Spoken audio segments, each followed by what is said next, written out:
These are the new voyages of the Starship Enterprise. Its mission, to explore strange new worlds, to seek out new life and new civilizations, to boldly go where no man has gone before.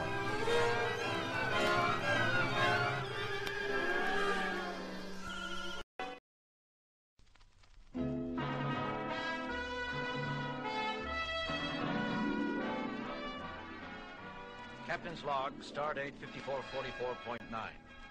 The Enterprise is on a charting run through the partially explored Moran sector. Since this region seems relatively devoid of suns and planets, we expect to be finished here in a few days. Kirk out. Not soon enough for me, Captain. Bored, Mr. Connors? I thought you liked solitude and quiet. I do, Captain, but there are limits to one's ability to enjoy nothingness. Look at the screen. No planets worthy of investigating, hardly any stars, not even any interesting phenomena like quasars or black holes or redisars. Just parsecs and parsecs of nothing. We should be through here by tomorrow, ship time, Connors. In the meantime...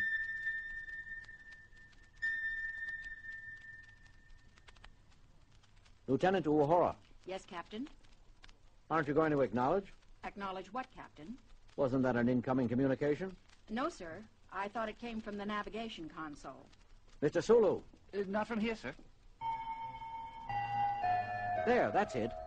All systems neutral, Captain. It's not any of our instrumentation. What is it, Mr. Spock? I don't know, Captain. I've never heard anything quite like it. Commencing sensor scan. Uhura, are you sure nothing's trying to call in? Positive, Captain. No one on board is sending either. Mr. Sulu? Mr. Connors? All clear, Captain. No sign of any auditory malfunction. All instruments functioning normally. Connors, are you sure there's no ship out there? Certain, Captain. If there is, it doesn't register on our screens.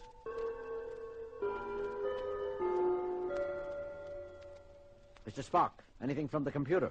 Nothing definite, Captain. We appear to have encountered a previously unknown physical phenomenon.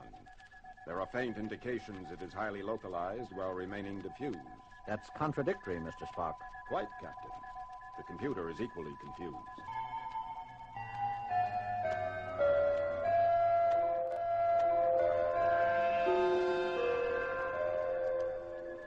There's one more possibility. All hands, this is the captain speaking. I'm aware that this assignment has been less than exciting thus far. This is no excuse for interfering with ship's communications. Whoever is generating semi-musical noises on the bridge will please cease such activities immediately. I guess that's... I don't think this is the product of someone's peculiar sense of humor, Captain. This doesn't sound like any kind of music I've ever encountered. I have to agree, Spock. But if the source isn't outside the ship and it isn't inside, then where is it coming from? An excellent question, Captain. Captain's log supplementary. The mysterious music has been with us for 3 days now and gives indications of increasing rather than abating. Every effort to locate some source for the sounds has proven futile. We are no closer to an explanation now than we were days ago. I feel it incumbent on me to point out that if this keeps up, crew efficiency is bound to suffer. I'm aware of the problem, Mr. Spock. There doesn't seem to be any way to shut out the sound except by plugging one's ears. It's still hard to sleep, and we can't have everyone walking around with earplugs. I can't run this ship by sign language. Speaking of earplugs, Spock... Please, Doctor, for once try to be serious. Besides, I believe I have isolated the cause of the sound. If it's a natural phenomenon, it behaves in the most unexpected fashion, rising in certain sections of the ship while falling in others, as if it were moving bodily about. Oh, come on, Spock. There are definite modulations in the noise which suggest other than random origin. Some possess almost vocal undertones. I am left with only one hypothesis, that we are being visited by a being of pure sound. Pure sound, pure hogwash. The most ridiculous part of it is, I think you're right, Spock. I only wish there was some way we could tell it to shut up. It's driving me crazy, and it keeps getting louder. Do you think it's aware of us as intelligences, Bones? I don't know, Jim. It's an incredible theory, but as Spock says, Nothing else seems to fit. I've already had some cases of people who can't get to sleep even with strong earplugs. I've got a solution to that, at least for the worst cases. What's that? Nurse Chapel is monitoring the shuttle. The influence of this noise doesn't extend beyond the ship. Once outside, people can sleep in peace again. But the shuttle will only hold so many, even in relays. We've got to find a way to turn it off. I might add, Captain, that we have no way of estimating the volume this creature can produce. It could conceivably drive everyone on board permanently deaf, if not stopped.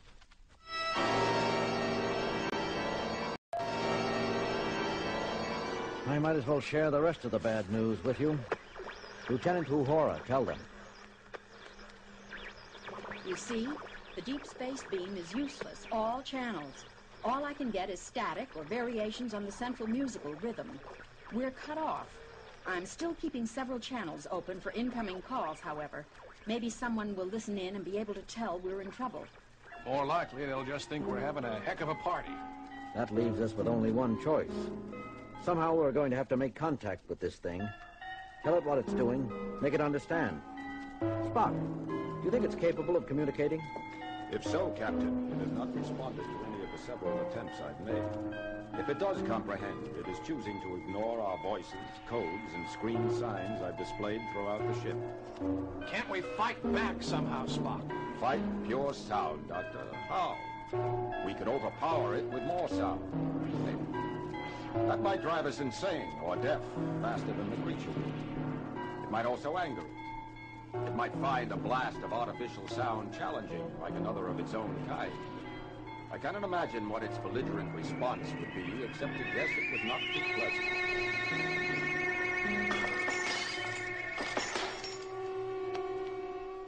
Everyone okay? That one hurt.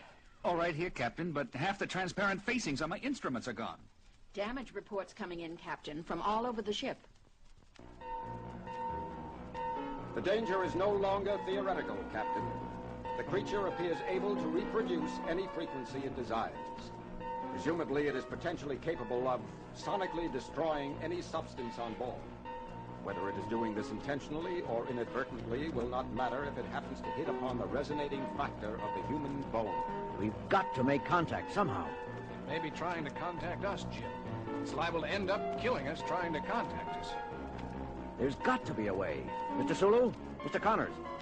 Where's Lieutenant Connors? He left a few minutes ago, Captain, during that painful burst of noise. Lieutenant Connors, you left your post without... What is that thing? If someone would lend me aid. Here, let me. I recognize it, Captain. An Edoan Elysiar. The triple keyboard operates an echo chamber, resonating bars made of bone, and something that rather resembles an earthly xylophone twisted into a Mobius strip. What are you going to do, Mr. Connors? Captain, the noise! My ears! Connors, what are you... I'm going to attempt to communicate with it, Captain. The only way we haven't yet tried. Mr. Spock spoke of fighting noise with noise. Somehow I feel there is a thing here that needs to be understood, not fought. I will start by improvising, trying to work from one of the aliens' themes. Music. We didn't try music. Continue, Connors.